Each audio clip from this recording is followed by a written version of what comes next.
Morning, people. Because today's topic is extremely sensitive, I'm just going to give you the evidence that I've gathered for you, and we can discuss it at the end. Last month, the Metropolitan Police reported a 1,350% increase in anti-Semitic hate crimes. This is a disgustingly common trend that we see, that whenever something happens in the Middle East, people blame ordinary Jewish people for the actions of the Israeli government. Which is why I'm here at the March Against Antisemitism. Because I wanted to hear what it's been like for Jewish people. So there's been a major rise in anti-Semitism in recent weeks, in light of what's happening in the Middle East.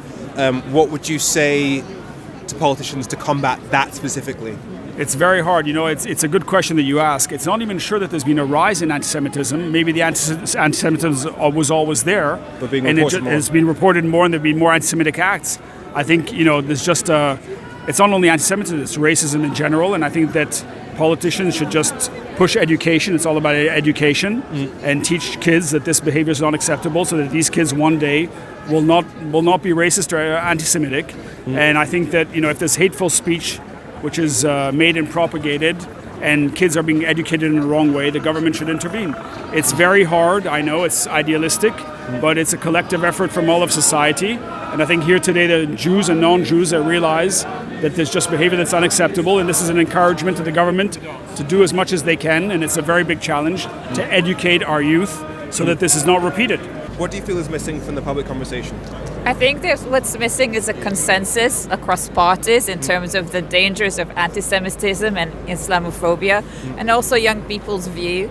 So I would like politicians to have a better correspondence with their constituencies, but also with young people, to really make them understand that it's a complex situation. It's not black and white. It's not right or wrong. It's really understanding the background and bringing people together. I think it's a lot to do with education. I don't mean to criticise the education system, but I think in British culture and European culture generally, there is quite a long legacy of anti-Semitism, of racism. And that people don't always even realise that they're being racist or that they're being anti-Semitic, and that there's something, a kind of taken for grantedness about the way that people are behaved, the way that communities are, and so on. And for me, that's really what it's about, rather than, you know, we feel, I think generally, I can't speak on behalf of the Jewish community now, but I mean, the government has been very supportive, the opposition's been very supportive of us. That's really reassuring. And the fact that demonstrations like this or marches like this can take place is very reassuring. So I think it's more those kind of fundamental underlying the education to make sure people can recognise tropes when they hear them, when they're being fed them. Yeah, it's not just tropes, but that people are better educated actually about you know, the diversity within communities. It's not just about, you know, saying, well, all Jews are the same, or all people of any particular ethnicity are the same. It's understanding that people are different, have different views, and that you have to be a bit more nuanced in the way that you think about especially things. with the intersectionality of it all. Exactly, yeah. I know that there is support for the Jewish community, but we just need to see more of them. They just need to be more visible. More visible, okay. And in terms of the politicians, what would you think they could do better to break that link between something bad happening in the Middle East and that rise in anti-Semitism here? I think generally politicians should just stand against hate, every form of hate, you know, whether it's anti-Semitism, Islamophobia or racism, and that way we can all come to the table and have a conversation and not pit one group against another. Act against hate before it's too late. Act against hate before it's too late. And that point is key. Education. Because you guys know my views on what the Israeli government is doing to the people of Palestine and has been doing for decades. The unlawful occupation, the apartheid state, the arbitrary detentions, the torture, the killing. And from my experience on TikTok, Gen Z and millennials, not fans of the Netanyahu government either. But every now and then, I'll be watching a video that I think is making some really good points, calling out the Netanyahu government for the war crimes they're committing against the people of Palestine, but then they'll blame it on the Jews. Or they'll slip into some other anti-Semitic trope, which as the person who I spoke to earlier mentioned, they may or may not realize they're doing, but it doesn't make it any less racist, which is why, as several people mentioned, education is what's needed. Let's start with the history first of all. Yes, education, they could bring that in a little bit more. And yeah, I mean, I'm not a politician, but they, as a British Jew, I've never contemplated like going to live in Israel. I was born in Britain, and I've never contemplated going to live in Israel as much as I have in recent weeks, even given the situation and that it may appear to not be safe. I find in terms of what our government's doing, as a British Jew, I'm safer in Israel than here.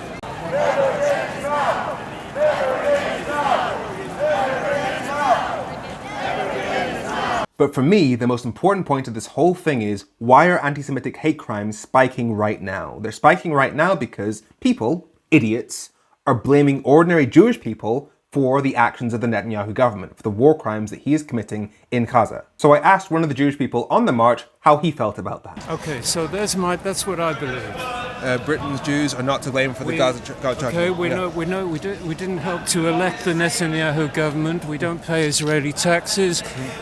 The opinions that we may or may not have very little influence on Israeli policy. So do you think that politicians should therefore make a greater effort to separate out the actions of the Netanyahu government from Jewish people in general? Absolutely, yeah. Even in Israel, Netanyahu's government has got very questionable legitimacy. I mean, the last time I came on a demo was actually against the Netanyahu government. You recall there've been massive demonstrations in Israel against the Netanyahu government's plans to curtail the powers of the Supreme Court. So that did lead to demonstrations in London when Netanyahu came here, which I participated in. That separation just needs to be made, because otherwise people end up blaming you for the actions of somebody thousands of miles away. Yeah, Netanyahu doesn't speak or act in my name.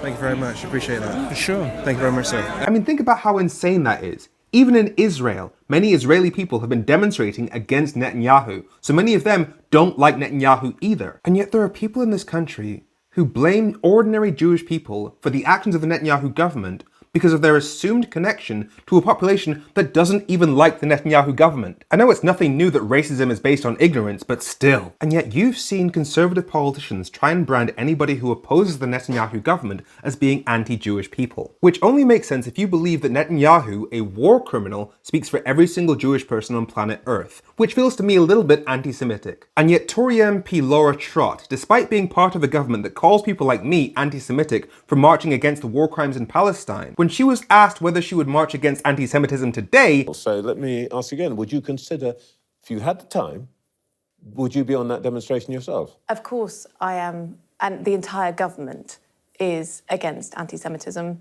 You can see that in the way that we have acted. Well, why not show it? I think that a hypothetical on whether I go on a march or not, I'm not going to answer, but I think my direction is very clear. It's the extent to which this is all just a political game for these people, because the easy response would have been, yes, if this march is purely against anti-Semitism, you can count me in. I need to check to make sure it doesn't have its own foreign policy agenda, but on principle, count me in. But apparently the Tory reputation of being anti-protest was more important than Jewish people. Now, alongside anti-Semitism, Islamophobia has also gone up in recent weeks, so your job is to look out for the Muslim and Jewish people in your community. I'm Femi, this has been F Politics, have a great week.